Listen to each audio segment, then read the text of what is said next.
¿Qué tal amigos de ZonaKite? Aquí estamos ahora en Dakla, dejamos Tarifa atrás y estamos en continente africano donde hemos recibido a Julia Castro de las Islas Canarias de Fuerteventura, una rider de freestyle y también wakeboarder. Nos va a explicar cómo fueron sus comienzos, sus proyectos y las competencias que va a participar en este año. Vamos con ella. I started kitesurfing when I was 17, so it's been 6 years now. And before kiting, I was doing athletics. I was a runner, and I got injured. I got a surgery in my knee, and everything was like a disaster. I couldn't come back to my level because I was competing as well. And I got to work in the Piqueray, so in the Freestyle Championships in 2010. And one of the competitors took me in his back, like monkey style. And I was like, wow, I have to do this somehow, 100%. And then 1 year after, I managed to switch, to change photos for lessons. So a guy told me, oh, you do photos, I like how, your style, you take me photos in the summer and I'll teach you kiting. And this is how I started.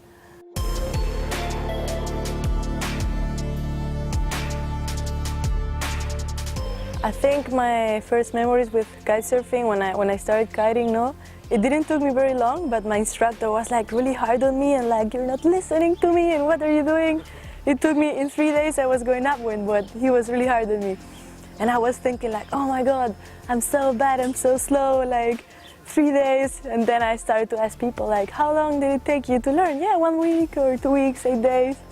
And then I was like, hey, this guy.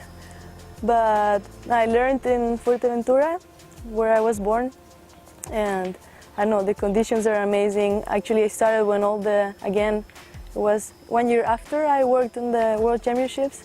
So all the people from the Piqueray was there, they all saw me, and actually it's the people I'm competing with now.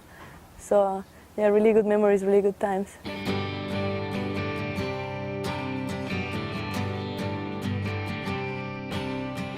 So the Danwon was started by 30 people. I think it was actually 35, something like that. But days were passing and people was dropping out. So people said, I can't keep doing it. I'm stopping here. And in the end, I think we made it 18 people to the end. So yeah, tough sport.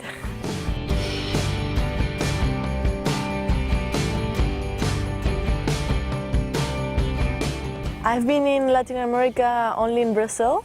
And luckily, I would love to visit the whole Latin America. I'm digging it. So it's in my plans. I will go, I promise. And yeah, from Brazil, I've gone 2 times. Not the last 2 years, but the 2 years before. And I always go to Cumbuco. I love Cumbuco. I think it's my favorite place on earth right now. And yeah, the place is amazing. There's a lot of Argentinians there. I stay always with a bunch of Argentinians. So even though I'm in Brazil, I can speak Spanish. And Brazil the vibes are awesome. The kite is amazing with flat water and super steady wind. The food is good. You sleep listening to the sea and the wind. I love Brazil. So people get to ask me, why did you choose freestyle? And I think it was pretty easy. I was working in the Freestyle Piqueray World Championships. So it's the first thing I got to know from kiteboarding. And then also, once I got into the sport and started to see videos and make some research by myself, I found out freestyle. I didn't see any other events, I guess because it was the biggest thing at the time. And I really loved it, and I started to try and watch the progression videos in YouTube and all that, and I just got super hooked. And yeah, I kept doing it and kept competing, but then last year I decided to make a bit of a switch and do more kite park league events. So sliders, but with the kite. And I think this year, so 2018, I will be switching back to freestyle, give it a try. And since I got injured and I never got back to my level really, I want to give it a try, get the spine out of the body and see what I can do. So I have to say I'm really lucky. I got a lot of people helping me on my way to where I am now, I guess. I come from a family where we don't have a lot of money. We're 5 siblings, so of course it's not that we can throw money out of the window. And I always got my family supporting me. Like even when I ask, Dad, Mom, what should I do? Should I keep studying and stop kiting and do a normal life? Or should I try kiting and maybe stop university, go back later? And maybe not my mom, but especially my dad, he was like, leave university, go full on, like if this is your dream, go for a try. So my parents, they have always been supporting me. And I have a lot of friends. Bryce Nieto in the beginning, he helped me a lot, was always bringing me here and there and showing me tricks. And Felipe Moure, you guys know him, he's always been by my side and helping me out. I know the crew at North Kiteboarding, Jerome and Manu. There's so many people actually. I really don't want to say names because I'm going to forget someone, but there's been a lot of people in the way. And without the people, you get nowhere. Like better together than alone, you always get to push more, and I've been lucky.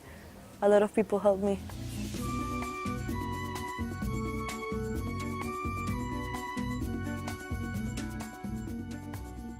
For all these people that want to get into kiteboarding, I think it's very important you make a differentiation what you want to do. You want to be a pro, you want to enjoy, you want to travel thanks to kiteboarding.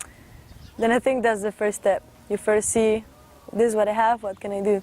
Then if you decide to be a pro, I think you really have to sit back and get to know you're going to work a lot. It's not going to be easy. You're going to have to do a lot more things than only training in the water and traveling, because there's a lot more behind an athlete. It's only not training and being good in competitions.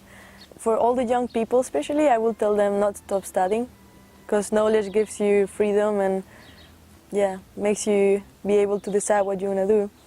And for the girls out there, because we need more girls. Hashtag, we need more girls in the water. No, but for the girls, not to be afraid and be brave.